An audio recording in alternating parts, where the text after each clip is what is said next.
Imperialism has existed since the beginning of time, but in 1870 new imperialism began to gain prominence.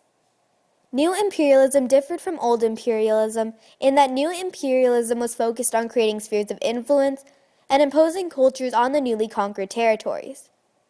Driven primarily by nationalism and the desire to increase empires abroad, this endeavor increased tensions between European countries. In 1884, Otto von Bismarck sought to reduce European tensions by setting effective occupation as a criteria to hold territory abroad.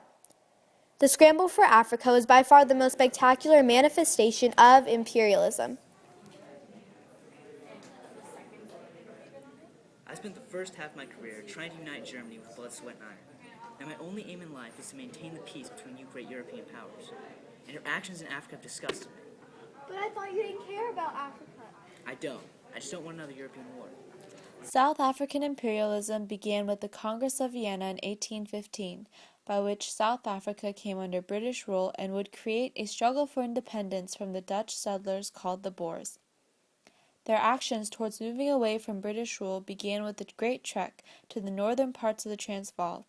Cecil Rhodes, as governor of Cape Colony, seized the land north of the Boers and soon discovered that there were diamonds in the Transvaal. To protect these lands, he became a major player in the Boer Wars, in which he convinced the British to protect Kimberley. Under General Joubert, the Boers became a very real threat to Cecil Rhodes and the British. General Joubert purchased modern field guns and automatic weapons from the German company Krupp. It was under these circumstances that Cecil Rhodes was motivated to seek help from Colonel Kekewich and George Lebrun, who provided Rhodes with an army and new weapons, including the Long Cecil. Oh, we're here.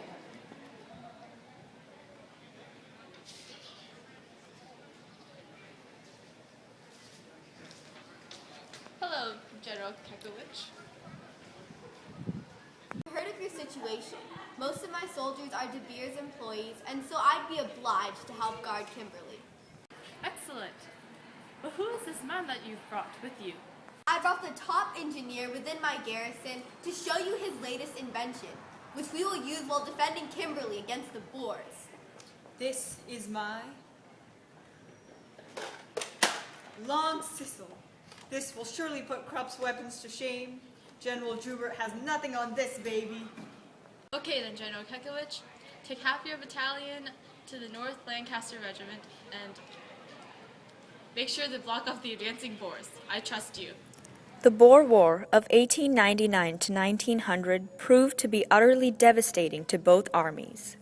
This particular war was marked with constant rejection of established rules of war, causing as many as 14,000 casualties, not including the nearly 13,000 killed solely by disease. The British Army, unable to fight the Boers using conventional tactics, adopted many of the Boer methods, and the war degenerated into a devastating and cruel struggle between British righteous might and Boer nationalist desperation. The British crisscrossed the countryside with blockhouses to flush the Boers into the open. They burnt farms and confiscated foodstuffs to prevent them from falling into Boer hands. By the time the war was over, the Boer lands had been left in ruins. The British also packed off Boer women and children to concentration camps. Not only did the Boers lose their independence to the British, they also lost thousands of women and children from the camps.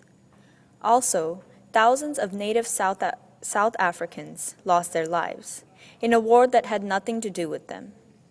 The war destroyed the Boer way of life completely. However, the consequences of such a dramatic war was not limited to the Boers.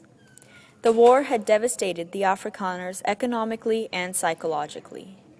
In the course of the 20th century, the Afrikaners took control of South African politics, and they resolved to become independent of the British sphere of influence. This form of government established was known as an apartheid government, created by Paul Kruger, representative of the Afrikaners during the Boer War, in which the black South African majority were governed by a white minority. This concept reasserted the assumption that the Boer War was surely a white man's war. The Berlin Conference of 1844 had not only set rules for the partition of Africa, but it had also officially stated that European countries could levy the land between them regardless of what the African occupants did.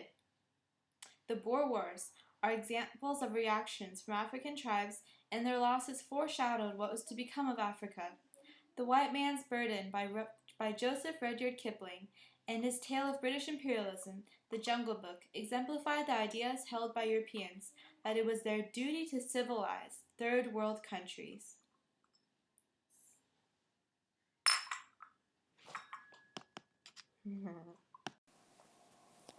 Clearly, the rise of new imperialism was not one of the greater happenings in European history, as it led to the destruction of native ways of life and unnecessarily caused the loss of thousands of lives.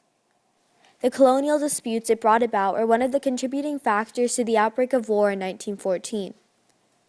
The question that will forever remain in our minds is, was the desire for new territory really worth the consequences? I never gave the book back to Mr. Valentine.